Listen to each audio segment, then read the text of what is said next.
Good evening again, everybody. Tonight I've got the story of some people, these ones here, what you see. Many of those young people standing in front of their computers are people from the islands like those I spoke about in Papua New Guinea.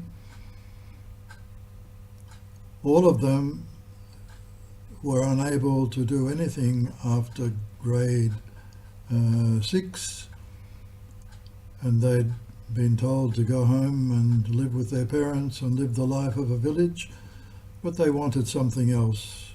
They wanted education, more education, so that they could have a life and make a living, to look after their own families in the world that they found on the mainland of Papua New Guinea, and the world that they knew was in Australia and in many other parts of the world.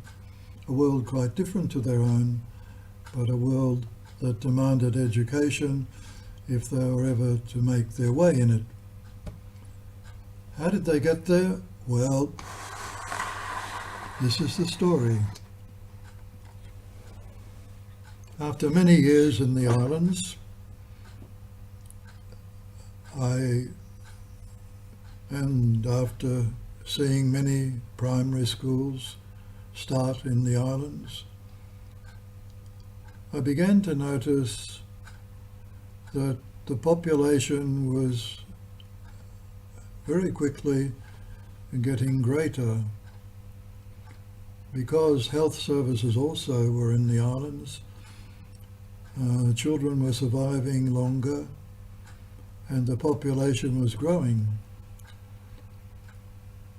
And as the children grew up into their teens, I was beginning to see a lot of young people around who were not really living the life of the village, but just walking around, sailing around, doing nothing much. And their future didn't look too bright for them and to me. And I knew that they wanted something else.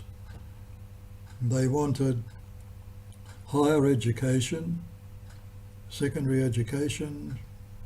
Maybe they thought about university too, I don't know. But they were very unsatisfied just to stay home, and they really weren't fitting into life at home.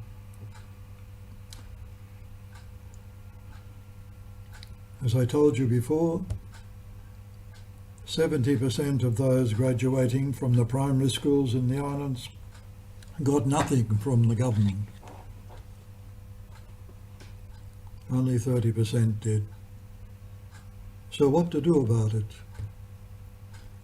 Well, with a couple of people, a grade 6 teacher and one of the men from the island where I was staying, we tried all sorts of things. We tried distance education.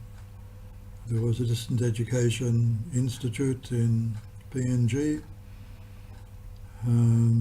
but we were too far away to make any headway with that. The University of PNG by that time was getting out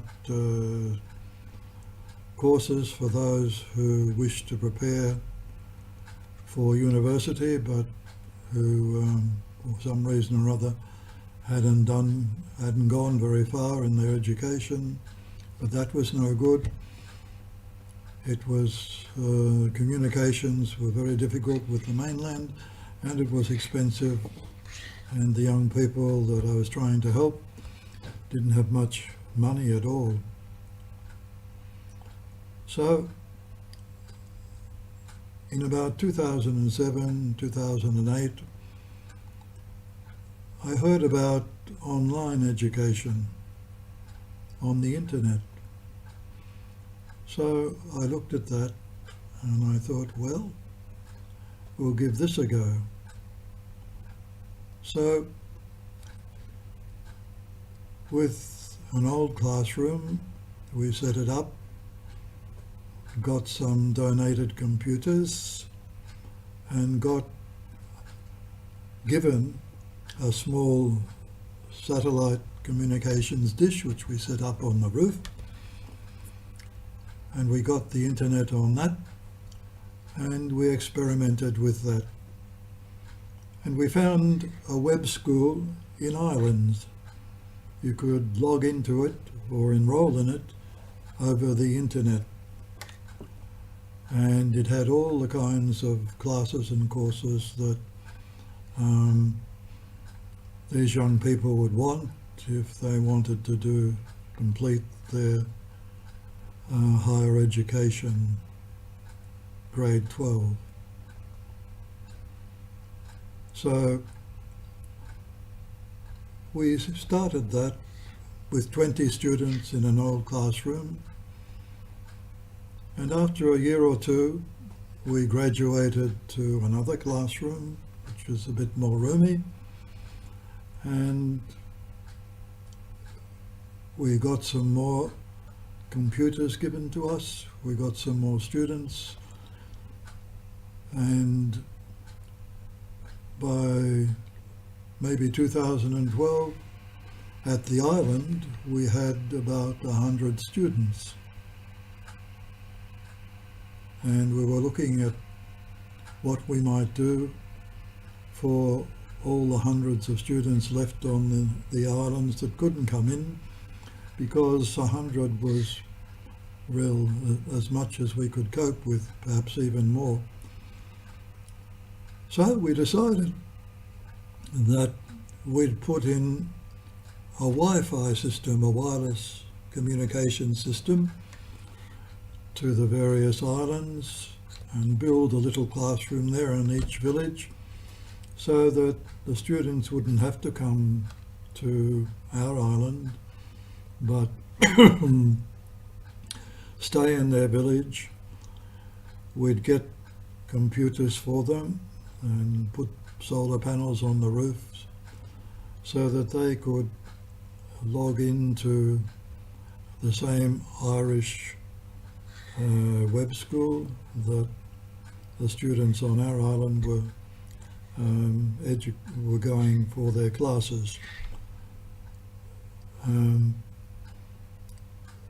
We did that successfully for a time, but something happened, and maybe I'll have to tell you about that next time. For now, God bless.